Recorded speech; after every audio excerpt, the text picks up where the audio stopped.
Hey, this is part one of a review of the Bogdanfly Lattice. In the later parts, I'll actually fly it and put it through its paces and see what it's like. But right now, I'm just focused. The weather's no good for flying, and I'm just verifying some stuff and seeing how things work. I'm Rolf. I've been flying for about 35 years, hang gliders and paragliders for at least 10 years. I'm not a competition pilot, and I'm also not Pal Taggart or Christian Maurer or anything like that, but I try and be the best pilot I can. I like adventure. I try and stay fit. I'm in my 50s. I'm not the fastest guy in the world, but the idea of being able to run up a mountain with a wing is just super cool. I've already got all lightweight gear, but even with lightweight cross-country gear, I'm coming in 12, 14 kilos, and you can't run with that. So my dream has always been to end up with kit which weighs less than 5 kilos that I can run with, and here we are. Here we see what happens when I try and make that dream a reality.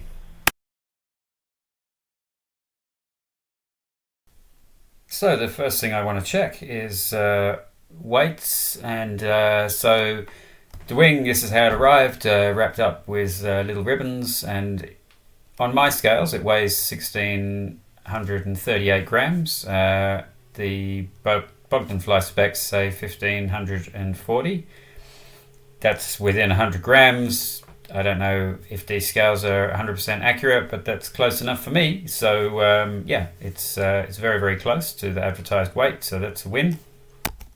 So I bought a 24-litre Air Design running pack, and here you can see the pack with the Bogdanfly 16-metre lattice packed up inside. Also a reserve parachute and a Bogdanfly string harness inside the pack, and on the back I've got my helmet attached. So it makes for quite a nice and small and compact setup. So this is what the Bogdanfly string harness looked like when it arrived, in its little protective pouch, and also with a speed system in there. It comes in at 353 grams. So a little bit more by the time you add carabiners, but if you don't bother to take the pouch with you, then it's going to be very close to the advertised weight. And the string harness, I've hung it up. It's not a comfort harness, but it's not supposed to be. It's supposed to be a 300 and something gram harness, and it's definitely that. So I think I made some adjustments to it, and I think it'll be fine for flights of up to maybe an hour. And honestly, with this gear, that's the most that I would ever expect to be doing. So finally, here's the Air Design 24-litre running pack with the Bogdanfly Lattice inside it, and also the string harness inside it, and also a reserve parachute inside it, and with my Sup Air school helmet on the back. And the display says 4,011 grams. So with a lightweight jacket and some gloves and 600 mils of water and a bar, sub 5 kilos is definitely a reality with this setup. So super exciting.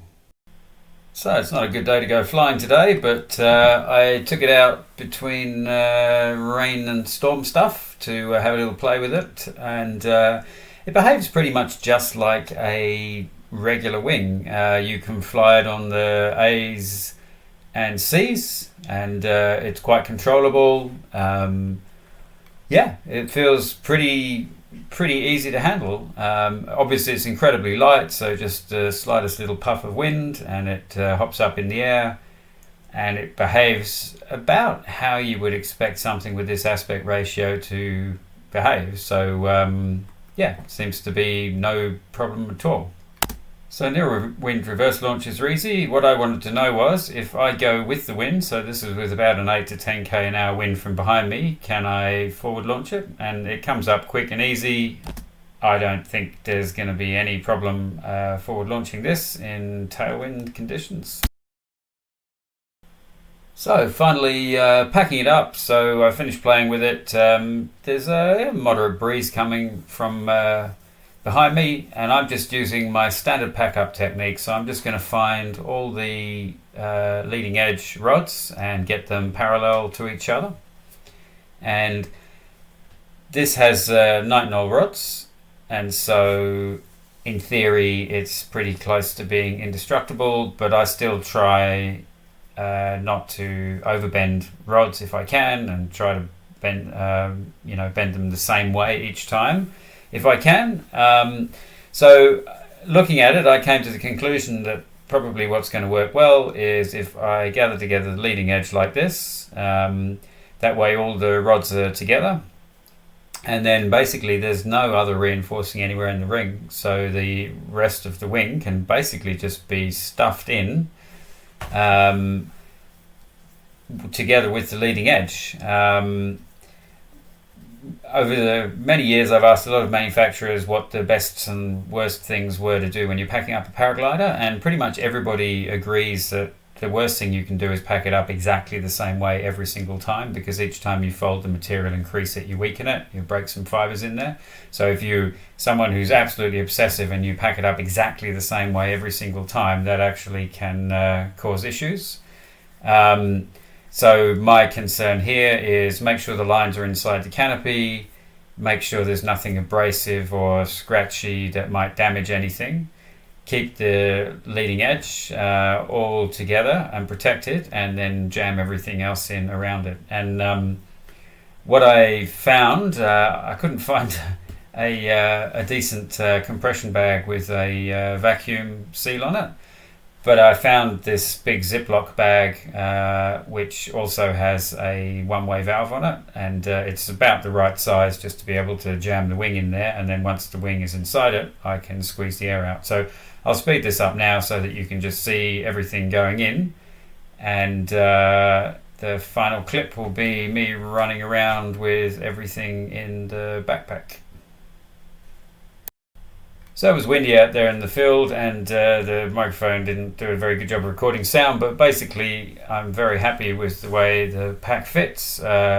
It feels exactly like a 4 or 5 kilo fast packing pack if you're familiar with running and carrying that sort of amount of weight. So yeah, it feels fantastic. I cannot wait to go run up a mountain whilst wearing this. And yeah. So finally, I said this was part 1, and of course that's because I want to fly with this thing and find out what it's like to land, find out what it's like to take off, find out what it's like in rough air, turbulent air, see if I can thermal with it. I want to try and fly cross country on it. And as soon as I can get into a decent thermal and get some height from the ground, I want to try full stalling it and doing some collapses and seeing how it behaves, because for this aspect ratio and this design of wing, this style of wing, I would expect it to have a B rating at my weight range. And so this wing's only EN tested, so it's load tested, but it hasn't been LTF or EN certified for its flight characteristics. So I'm pretty sure it's not going to be a big deal, but I'll be putting it through its paces, and the next video will be of me flying this and hopefully doing some cool flights.